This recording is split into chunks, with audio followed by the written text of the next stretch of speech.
आप सभी का एक बार फिर से कैरियर मैथ साइंस क्लासेस में स्वागत है।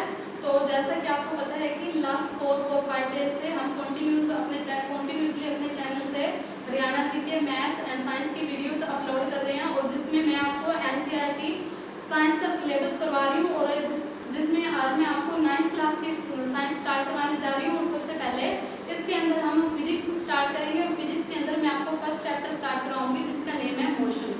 तो आज हम स्टार्ट करते हैं अपनी क्लास को। 9th क्लास के लिए है, ये 9th क्लास का सारा सिलेबस करवाया जाएगा आपको स्टार्टिंग से स्टार्ट करके और एंड तक हम पूरे सिलेबस को कवर करेंगे। तो फर्स्ट ऑफ ऑल हम जानेंगे व्हाट इज फिजिक्स, आखिर फिजिक्स है क्या। मतलब क्या है कि आपके घर पे आप क्या है कभी भी कोई काम करने लगते हो तो आपके पेरेंट्स हैं वो आपको कहते होंगे कि बेटा काम है उसको थोड़ा जल्दी से कंप्लीट करो, या फिर कई बार आपने देखा होगा कि आप एक जगह से भाग के दूसरी जगह जाते हो तो उसके अंदर आप टाइम नोट करते हो कि ये काम है मैंने कितने टाइम पे किया, या किसी भी डोर को ओपन करते हो या क्लोज करते हो तो उसको खींचने या बंद करने के लिए आपको क्या है फोर्स लगानी पड़ती है। उसके अलावा एक फैन है, आप उसको देखते हो कि ये मूव कर रहा है तो आखिर क्यों कर रहा है, किसी वायर के अंदर करंट फ्लो कर रहा है तो क्यों कर रहा है, या फिर किसी वृक्ष से अगर क्या है पत्ते गिर रहे हैं या कुछ भी चीज़ है वो नीचे ऊपर हो रही है तो ये सब चीज़ें क्यों हो रही हैं। मतलब क्या कि हमारे आसपास जितनी भी चीज़ें हैं हमारे इन्वायरमेंट में उन सभी में अगर चेंजेस आते हैं तो उनके पीछे जो रीजनिंग है, जो लॉजिक है वो क्या है, तो वो सारे लॉजिक्स हैं वो किस पे डिपेंड करते हैं, फिजिक्स पे। यानी कि what do you mean bye physics, physics की जो डेफिनेशन है वो क्या है, physics is a branch of science which deals with the study of nature and natural phenomena. What do you mean by physics? Physics क्या है? It is a branch of science which deals with the study of nature and natural phenomena. मतलब science की वो branch है जो deal करती है किसकी स्टडी के साथ, नेचर यानी कि प्रकृति की, और नेचुरल फिनोमिना मतलब प्रकृति के अंदर होने वाले चेंजेस की। ये सारे जो चेंजेस हैं जितने भी मैंने अभी आपको पहले एग्जांपल्स दिए वो सारे चेंजेस हैं वो क्यों होते हैं, उनके पीछे क्या कारण है, वो सारी चीजें किसके अंदर आती हैं, फिजिक्स के अंदर। तो फिजिक्स की डेफिनेशन को समझते हुए हम आगे बढ़ेंगे और चैप्टर स्टार्ट करेंगे हमारा क्या, मोशन। तो सबसे पहले आपको पता होना चाहिए what do you mean bye motion, आखिर मोशन है क्या, मोशन की डेफिनेशन क्या है। मान लो कि आपको कहीं पे जाना है रिश्तेदारी में या कहीं पे भी, तो आप उसके लिए क्या करते हो, रेलवे स्टेशन पे जाते हो यानी कि ट्रेन पकड़ने के लिए। आप वहां पे जाके क्या देखते हो कि जिस ट्रेन में आपने जाना है वो अभी तक नहीं आई है, लेकिन क्या है आप वहां पे खड़े रहते हो और कोई और ट्रेन आ जाती है। अब वो ट्रेन कहाँ से आई आपको नहीं पता, लेकिन किसी भी जगह से आ रही है और आपके देखते ही देखते क्या है कि आप उसी जगह पे खड़े रहते हो, ऑब्जर्व करते रहते हो और वो ट्रेन क्या है थोड़े ही टाइम में क्या है आगे निकल जाती है। तो आपने वहां पे क्या देखा कि आप उसी जगह पे खड़े रहे लेकिन ट्रेन एक जगह से आई और क्या है दूसरी जगह पे चली गई। मतलब ये सारी जो बात है ये किससे रिलेटेड है, ट्रेन के मोशन से। मतलब क्या हुआ कि कोई भी बॉडी अगर जब एक जगह से आती है और कुछ ही टाइम में मूव करके आगे निकल जाती है, दूसरी जगह पे चली जाती है, तो उसे हम क्या कहते हैं कि उस बॉडी की जो स्टेट है वो चेंज हो रही है। मतलब उसका जो स्थान है, उसकी जो स्थिति है वो बदल रही है, वो किस स्टेट में आ रही है, दैट इज इन मोशन। यानी कि what you mean bye motion, motion क्या होता है, जब भी कोई बॉडी एक जगह से दूसरी जगह जाती है और अपनी पोजीशन को क्या करती है, चेंज करती है। जब भी कोई बॉडी एक जगह से दूसरी जगह जाती है और अपनी पोजीशन को चेंज करती है तो that is known as motion. यानी कि व्हाट इज मोशन, आपने देखा कि ट्रेन एक जगह से आई और दूसरी जगह चली गई, मतलब उसने अपनी पोजीशन को क्या किया, चेंज किया। तो what is definition of motion, motion की डेफिनेशन क्या है, the phenomena of change of position of a body from one place to another place. What is motion, motion की डेफिनेशन क्या है, the phenomena of change of position of a body from one place to another place। मतलब वो phenomena जिसके अंदर कोई भी body अपनी जो पोजीशन है, अपना जो स्थान है, उसे एक जगह से दूसरी जगह तक क्या करती है, चेंज करती है, बदलती है। और आपने क्या देखा कि ट्रेन है वो एक पॉइंट से आ रही थी, कहीं से भी आ रही थी आपको नहीं पता, लेकिन आप यहाँ पे खड़े रह के मान लो उसको देख रहे हो और आपके देखते ही देखते वो ट्रेन क्या है आगे चली गई और थोड़ी देर बाद गायब हो गई, यानी आपको दिखनी बंद हो गई, लेकिन आप उसी जगह पर खड़े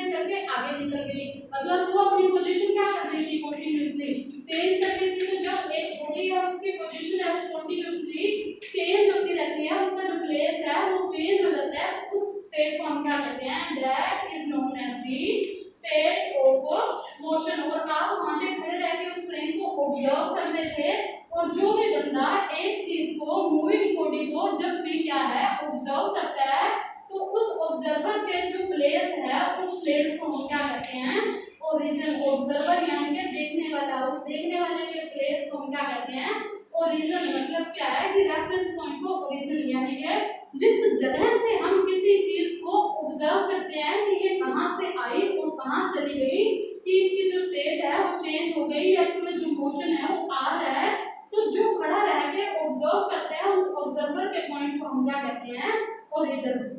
अब ये ऑब्जर्वर है, ये क्या है जब ट्रेन आई थी तब भी वही था और जब ट्रेन आगे निकल गई तब भी वही है, यानी कि इसने अपनी क्या है जो पोजीशन है उसको क्या है चेंज नहीं किया। It does not change its position, इसने क्या है अपनी पोजीशन को चेंज नहीं किया।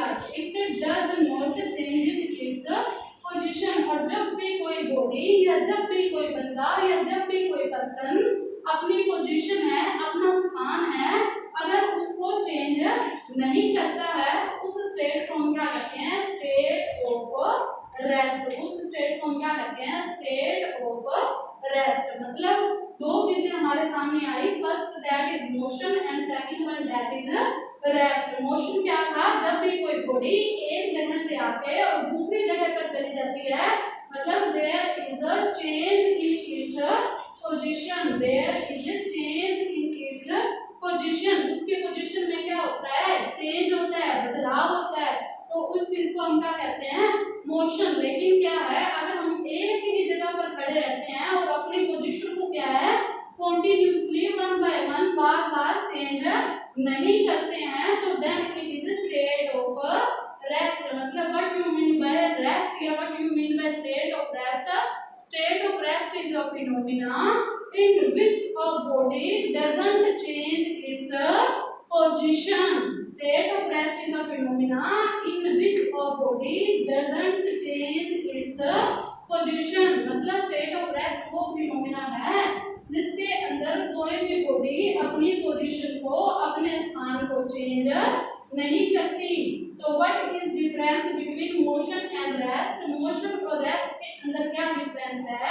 अगर कोई भी बॉडी अपनी पोजीशन है उसको continuously one place to another place change करती रहेगी। क्या है कोई भी बॉडी अपनी स्टेट को अगर one place to another place change करती रहेगी तो that will be known in motion. उसको हम किस में कहेंगे मोशन में। लेकिन अगर कोई बॉडी एक ही पॉइंट पर खड़ी है और लगातार उसी पॉइंट पे खड़ी रहती है, आगे अपनी पोजीशन को चेंज नहीं करती, तो that is known in rest. उस स्टेट को हम क्या कहते हैं रेस्ट। नेक्स्ट है इसके बाद हम स्टडी करेंगे व्हाट इज डिस्टेंस। अब डिस्टेंस क्या है? क्या है घर वाले आपको कहते हैं कि जाओ बेटा सब्जी ला दो, तो आप कहते हो कि नहीं मैं इतनी दूर नहीं जाऊंगा मम्मी, बहुत दूर है मेरे से नहीं जाया जाएगा, टाइम है वो बहुत ज्यादा लग जाएगा। तो मतलब क्या है डिस्टेंस का सीधा सा मतलब क्या होता है दूरी, यानी कि किसी भी रास्ते के अंदर किसी भी रास्ते को तय करने के लिए आप कितनी दूर तक चलते हो। किसी भी रास्ते को तय करने के लिए आप कितनी दूर तक चलते हो उसे हम क्या कहते हैं डिस्टेंस। यानी कि डिस्टेंस क्या होती है लेंथ ऑफ पाथ। डिस्टेंस क्या होती है लेंथ ऑफ पाथ। इस पाथ मतलब होता है रास्ता। Distance what is distance? Distance क्या होती है distance is length of path, मतलब रास्ते को तय करने के लिए आप कितनी दूर तक या कितना चलोगे।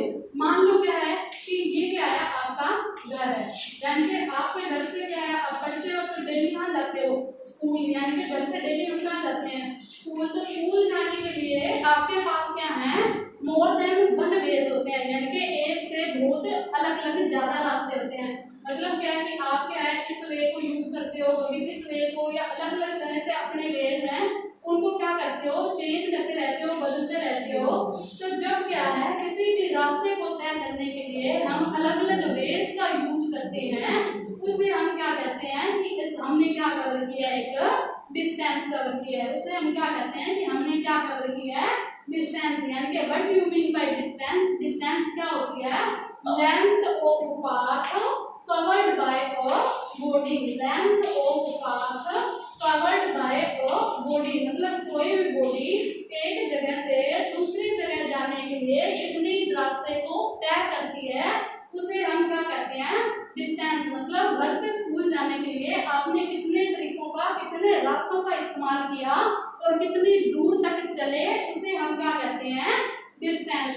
अब इसी डिस्टेंस को हम एक और वर्ड्स में डिफाइन कर सकते हैं और उस दूसरे वर्ड का नेम क्या है जी, डिस्प्लेसमेंट। मतलब क्या कि आप अगर होम से मान लो घर स्कूल जा रहे हो तो उसके लिए अलग अलग वेज का यूज ना करके एक शॉर्ट रास्ता अपना लो और जो क्या हो बिल्कुल स्ट्रेट हो। एक शॉर्ट सा रास्ता अपना लो जिसमें आपको टाइम भी कम लगे और जो क्या हो स्ट्रेट हो। तो जब भी आप क्या है एक जगह से दूसरी जगह जाते हो और उसके अंदर आप डिस्टेंस को कवर करते हो, दूरी को तय करते हो, लेकिन वो दूरी क्या होती है, शॉर्ट और स्ट्रेट होती है। वो दूरी क्या होती है, शॉर्ट और स्ट्रेट होती है। तो तब उसे हम डिस्टेंस ना कह के क्या कहते हैं, डिस्प्लेसमेंट। तब उसे हम डिस्टेंस ना कह के क्या कहते हैं, डिस्प्लेसमेंट। यानी what you mean bye displacement. Displacement क्या होती है, व्हाट इज डिस्प्लेसमेंट। अब मैंने आपको बताया कि जब आप अपने घर से स्कूल जाने के लिए एक शॉर्टेस्ट डिस्टेंस का यूज करोगे, अपने घर से क्या है स्कूल जाने के लिए, होम से स्कूल जाने के लिए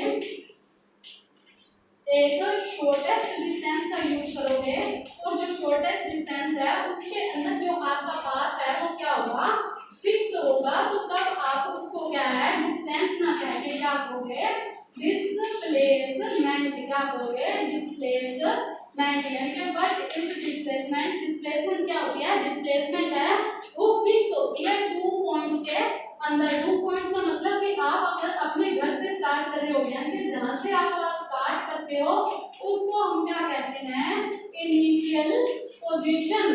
जहां से आप चलना स्टार्ट करते हो उसे हम कहते हैं इनिशियल पोजीशन। अब घर से चल के आपको जाना कहाँ है, स्कूल में। तो जहां पे जाके आप चलना बंद कर दोगे, जहां पे जाके आप रुक जाओगे, उसको हम कहते हैं फाइनल पोजीशन। उसे हम क्या कहते हैं, फाइनल पोजीशन। मतलब जहां से स्टार्ट हुए, जहां से चलना शुरू कर रहे हैं, that is our initial position. और जहां पे चलना बंद कर रहे हैं, that is our final position. और जब हमारी एक डिस्टेंस जो क्या है शॉर्टेस्ट होती है और 2 पॉइंट्स यानी कि इनिशियल और फाइनल के अंदर क्या है फिक्स होती है, तो उस डिस्टेंस को हम क्या कहते हैं, डिस्प्लेसमेंट। यानी कि what you mean bye displacement. Displacement क्या होती है, और shortest distance. Displacement is what, displacement क्या है, और शॉर्टेस्ट डिस्टेंस बिटवीन, जो किस के बीच में होती है, between initial and final position. और shortest distance which is between initial and final position क्या है, जितने भी बड़े बड़े वर्ड्स हैं जैसे डिस्टेंस हो गया, बिटवीन हो गया, पोजीशन हो गया, तो इनको रिप्रेजेंट करने के लिए मैं क्या है थोड़े छोटे वेज का यूज करती हूँ। ठीक है, तो आप इसको समझ जाया कीजिए। अब what is definition of displacement. Displacement है क्या, एक बार फिर से इसकी डेफिनेशन रिपीट करना चाहूंगी।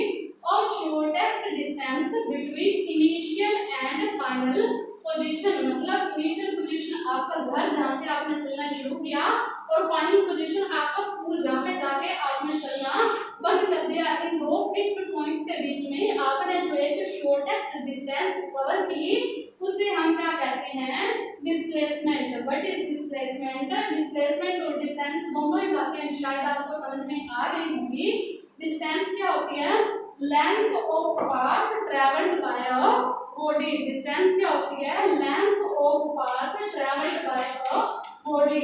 मतलब क्या है, होम से स्कूल जाने के लिए अगर आप अलग अलग वेज का यूज कर लेते तो उसको हम कह रहे थे डिस्टेंस, यानी कि length of path travelled by a body. मतलब एक बॉडी है वो कितनी दूर तक चलती है या उसने कितना रास्ता है वो तय किया है, उसे हम कहते हैं डिस्टेंस। और अगर होम से स्कूल जाने के लिए आप एक शॉर्टेस्ट और स्ट्रेट पाथ का यूज कर रहे हो, शॉर्टेस्ट डिस्टेंस है उसे कवर कर रहे हो, तो उसे हम कहते हैं डिस्प्लेसमेंट। यानी कि डिस्टेंस और डिस्प्लेसमेंट में आपको समझ आ गया होगा क्या डिफरेंस है।